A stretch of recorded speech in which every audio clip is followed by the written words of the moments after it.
All right. Hey, everyone. Hope you're having a great day so far.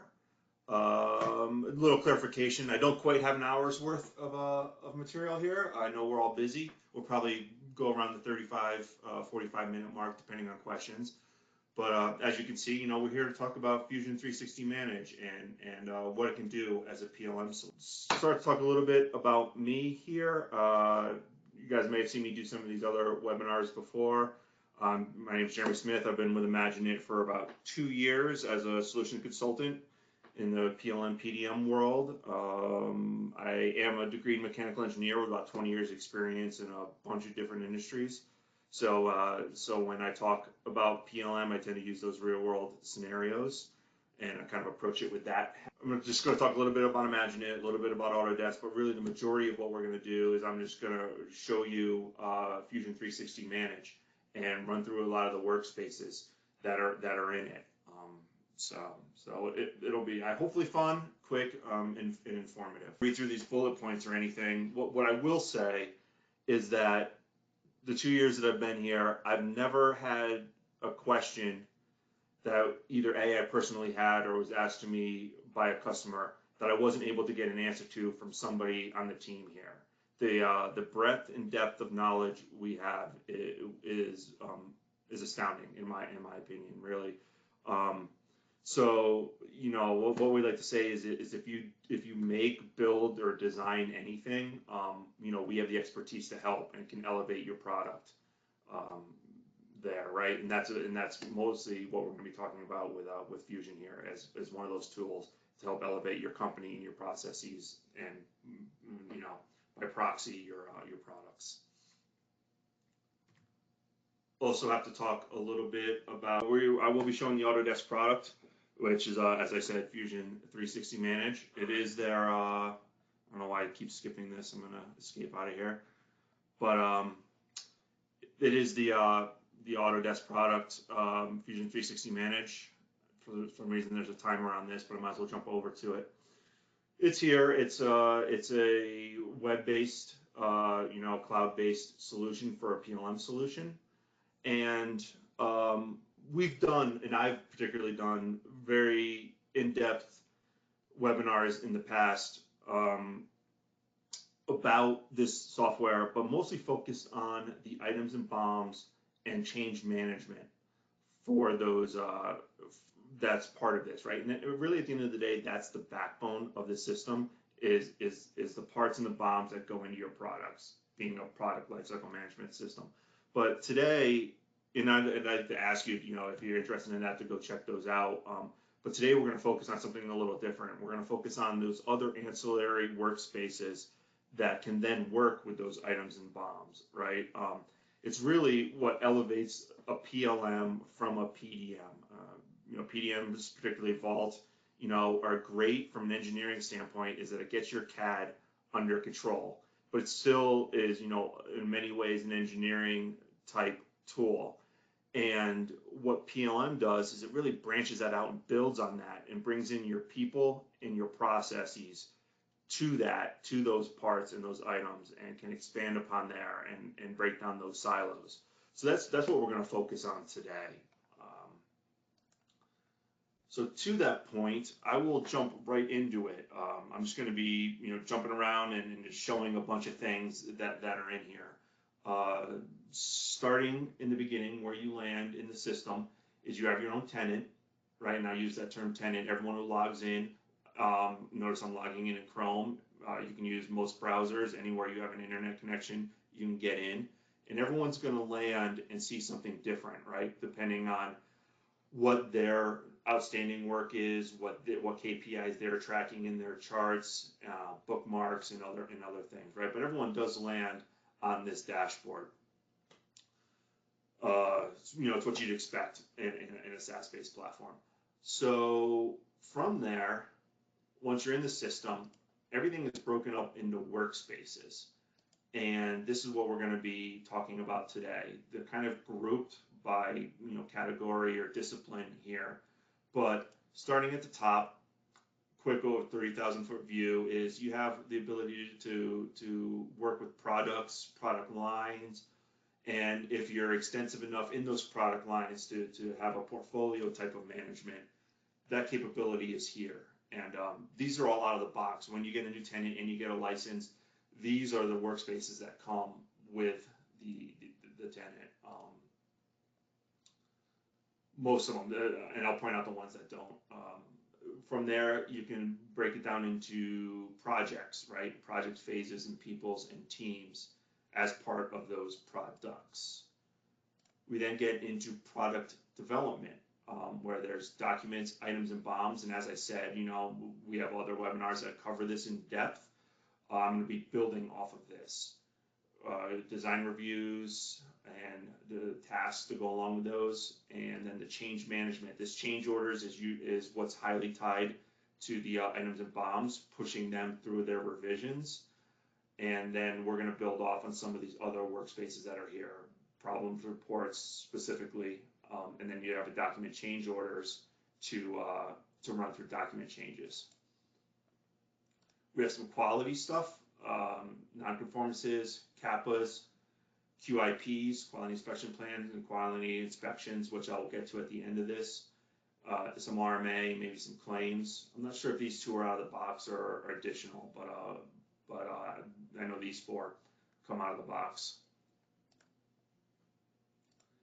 Supply chain, we have suppliers, audits of those suppliers, and manufacturing part numbers. These are closely tied to your items and bombs, and can be used, if desired, to run your own approval process based on a vendor part number before it becomes an internal part number of your own. So a lot of capabilities here also if needed.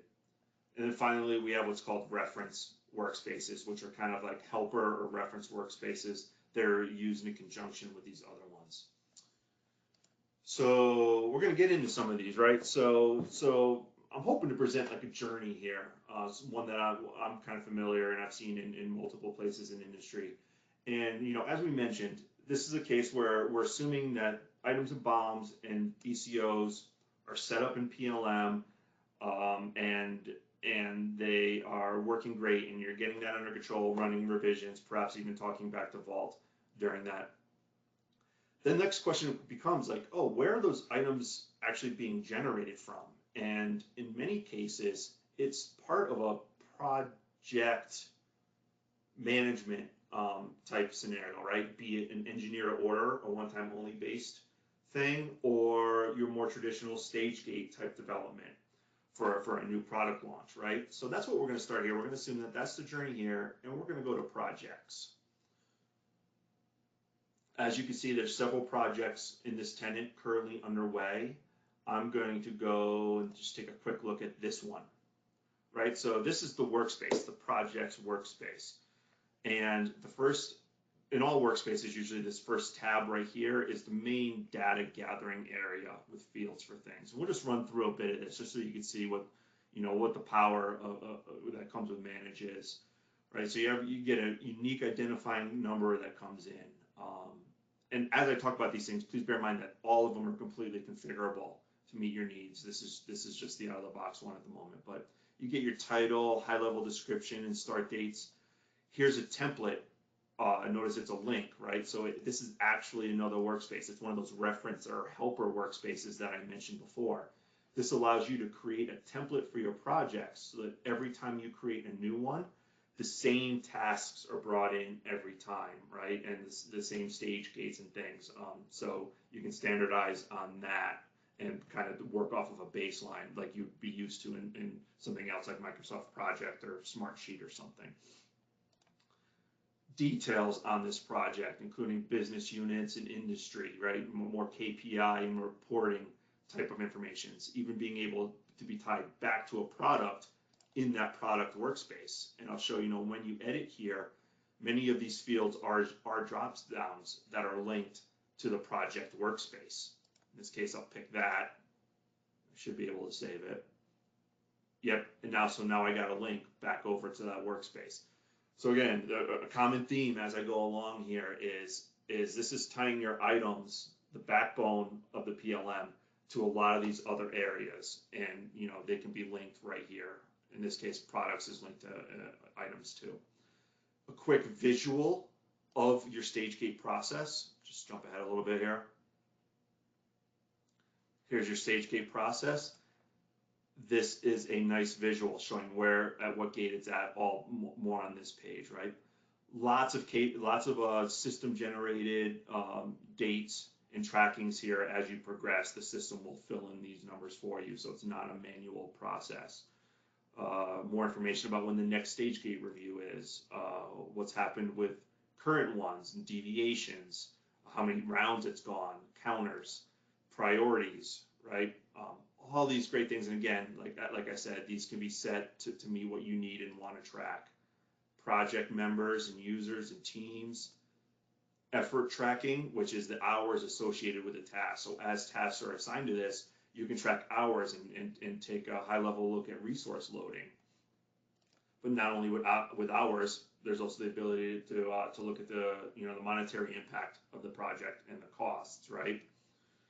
Reports, all this stuff, right? So I'm not going to I'll jump along from here. There's a lot here, but really what I want to show is yet another example of here's another workspace with an FMEA that it can be linked in the system and performed in here. FMEA, is ideal for the situation. It's standardized. It's always the same columns.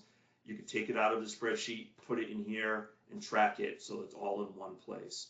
And then the link to your bill of material. Again, back to the backbone that we're talking about, right? So we're in this phase gate, and all these workspaces have a lot of tasks and capabilities, right? They can all be used to generate tasks and to have projects and milestones, right? Or have relationships to other workspaces. I went a little fast there. There aren't any here, but I can link to another workspace. Went a little faster. That'll backtrack. Here are just loads a minute. Tasks, there aren't any tasks at this point, but as tasks are added, they are then transferred over to the Gantt chart, and you can see in the concept phase, these are the tasks that are outstanding. And then finally, a change log. Every workspace has a change log. It's worth noting this is super, super useful because it's system-generated breadcrumb trail of what happens. But moving ahead, what we're trying to do back to the journey here is we're trying to say, hey, okay, now that we got our projects being tracked in here and how an engineer is developing these items, let's take a look at the phase gate and say somewhere along the concept phase, you're an engineer, your task is to generate a couple designs, obviously. You come up with 2 designs, and they're both equally valid from a usability standpoint. But now you need to get a quote on them, right? Because that's usually the next step, and a lot of cost is going to determine which direction you go. So instead of jumping outside the system, sending emails, attaching drawings to your purchasing department and or directly to your vendors to get these quotes, you could bring it into the system, which is where I want to show this RFQ workspace. This, admittedly, is not an out-of-the-box workspace. This is something we developed at IMAGINiT, but we think is super useful. And what it allows is inside of here, you can have RFQs. There's only one in this particular case. But what this is saying is, again, generates a unique number. This is the item that we want to be quoted. I'm the one who's asking for a quote. And again, back to the projects. Again, here you'll see all this linkage that I'm talking about. The date I need it, and then which team do I want internally to help me get this quote. When this is submitted, it goes to these team members who are in procurement or supply chain, and whoever fits this need for the vendors gets assigned the task, right? So they'll come in. This has its own workflow. Oh, that's better. So this has its own workflow. So what happens is I'm the engineer. I initiate a request. It goes internally. Somebody from procurement picks it up, so fills out the supplier info, which is back here. So they're going to say, hey, I'm going to send this to this supplier, Abercon, and I want a minimum order quantity of, this isn't realistic, but 10, 100, 500, right? Fill in this information, and then that individual will then send it to the suppliers, at which point it's waiting for responses from the suppliers. As the suppliers respond with their quotes, it can all be filled in here with the cost, and then decided who comes in cheapest and when it's awarded. At which point the workflow action will be complete. All along this, emails and notifications are being sent out at that time. So the minute the last response comes in, this can email the engineer who requested it. So it's a push versus a pull. You're not constantly pinging somebody every day like, hey, we get those quotes, we get those quotes. You know when it happens, you get the information real time, and you can make decisions very quickly that way. So this is the RFQ Workspace. Back to our journey. I'm the engineer. I've requested these two parts. I know which one's cheaper. I can then go back to my product development here and progress on my project management here and proceed on to the development stage. The development stage now means I have to start to prototype these things. Here again is another process where I need to order these parts that just got quoted for me. I'm a lowly engineer. They don't let me sign any checks or issue POs. So again, I got to pull somebody else in to help me get these things ordered. Here we have another custom workspace called Purchase Requisitions. Open up one of these. So similarly, you'll see a common theme here. Unique number. I'm working on this project. Can somebody please order me 2 of this inner lens and 4 of this outer lens? And here were the costs that I got quoted on these. So we got a total of $50, $90 that I'm looking for somebody to purchase for me. Usually, out of the ERP system issuing a PO to a vendor, but that's just in this scenario. This could be used for tooling or capital expenditures or any kind of a request. Maybe, I don't know, even maybe paper towels in the break room, right?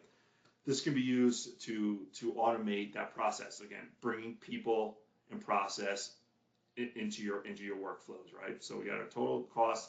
Here are the individuals who need to approve at certain levels. At our workflow, I will submit this. The first person it goes to is engineering. There's logic behind each of these based on that total, right? So say it's under $500, when engineering approves it, it goes right to approved. If it's between $500 and $5,000, it has to go to accounting. Somebody else has to approve it. And above $5,000, it's going up to the C-suite. Somebody has to sign off on that. Each of those times it gets approved, it comes to here, gets sent to purchasing. Again, automatic emails. Purchasing is asked to put a PO in for that, at which point the PO is issued, and you can track your receiving, particularly if you're connected to another system here, right? And all of that could be in sync, and everyone's kept up to track real time. So we're at 11:22 here, so we're doing good with time. So at this journey, I have now gotten quotes on things, and I've gotten them ordered. They've come in, and I've prototyped, built some things up. A couple months later, we're in production. We've progressed down our product development cycle, and this thing is released. It's happy days, where it's now shipping and selling that product. Now, though, we may have other issues along the quality end, downstream service-based issues. This is where I want to show another workspace. I think it might be here. Let me see. Yep, problem reports. I really like this workspace. The way I find that this works best and has a very big impact with a company is it's really can take the place of the old school suggestion box, in the break room, right? This is where people can record issues that are happening that are important to them, and it shows that they can communicate, gives them a line of communication, but also shows that they're being listened to, because they can see in here that somebody is working on their problem. And when people feel like their input is valued and that they're being listened to, it makes for a much better work environment, right? Everyone's much happier that way. So in this case, somebody's put in that they're getting an error code 404, perhaps on the floor or on the field, I don't know in this case, but tons of ability to put in your information about this problem, all the way back to the affected item, right? So how many were affected by it, proposed actions, issues, pictures, even you can attach an image here of what's happening, really useful if you're out in the field. Quick view of the status, which is the workflow here, which we'll get to in a minute. Tracking who's doing the root cause analysis and what actions should be taken as you review this problem. Who's the technician assigned to it at this point? Again, a lot of this information isn't filled in, but I'm just, imagine you get the point here is I can fill in myself. There we go. I'll take care of this one. Any related processes that are generated from this or automatically linked here, right? So what happens here is somebody has a problem, it gets put into review. Once that is reviewed and determined that a technical analysis should be done, it will go to me, since I'm the technical person, and I'll be told, hey, yeah, I'll look at it and be like, you're right, this is a problem, we should fix it. At which point either a kappa is automatically created, again, the kappa being a workspace in here, or a change request is automatically created.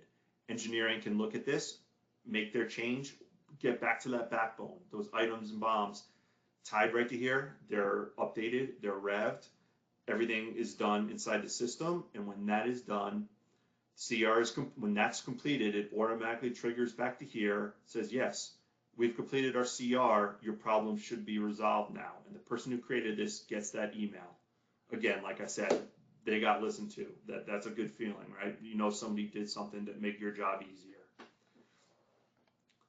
So I think we just covered there 3 or 4 workspaces that are all pretty closely tied to your items and bombs and your ECOs.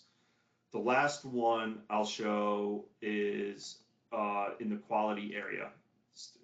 Sometimes people are interested in this, and I'll particularly talk about quality inspection plans. I think we have some in here. Yep. Quality inspection plans are your ability to templatize your inspection of a particular item. So in this case, every time you want to inspect this part number, it should follow this process, which means you should measure the length, width, and height. It also tells you what your nominal should be and what the tolerance should be. So that every time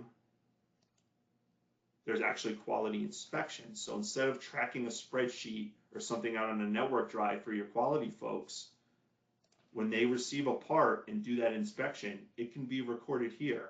And so every time you create a new inspection and you pick that quality inspection plan, this might not save because I think there's more fields I have to fill out.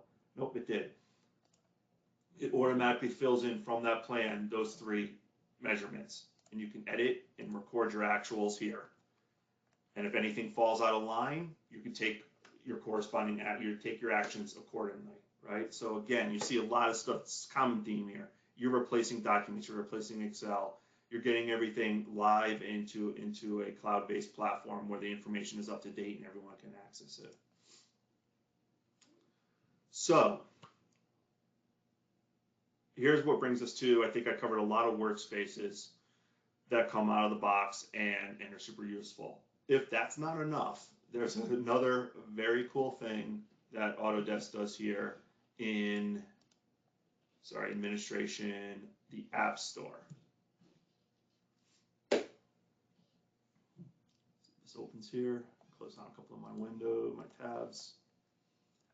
So these are other workspaces that Autodesk has created and thinks could be useful to customers. However, they're probably not used enough to be coming in out of the box. However, they want to make them available. So I'll read off a couple here real fast, like Lean 5S auditing, manufacturing asset management. That's back to what I talked about tooling and fixtures. Once you create those, this is a great way to track their uses or when they need to be replaced. You know, similarly, equipment calibration for those, right? We mentioned FMEA, a bunch of other things. Here's another cool one, marketing assessment, right? Once you start changing your items and BOMs, in many cases, that may affect your catalog data, right? It may increase the flow rate or the capability or capacity. Bringing in marketing into that workflow can be super useful, and then you can keep track of your catalog revisions, similarly to your documents, right? So I'll keep this up for a second as I talk if you want to read them, but just a lot of other ones that are useful. Not only that, if these don't exactly meet your needs, it's a good starting point. Usually, you can usually find something here that's similar to what you need and becomes a good starting point to customize something that's specific for you. We use that a lot here at IMAGINiT to do custom work. And if I was to install this equipment calibration, there is a quick view of what you get with it, some screenshots here, and then this install button. Can I close this? Yeah. This install button right here is one-click install. It'll bring in your workspaces. It'll bring in any scripts. It'll bring in all your permissions, the things right there, right? So, like I just said, one button click can get you these workspaces.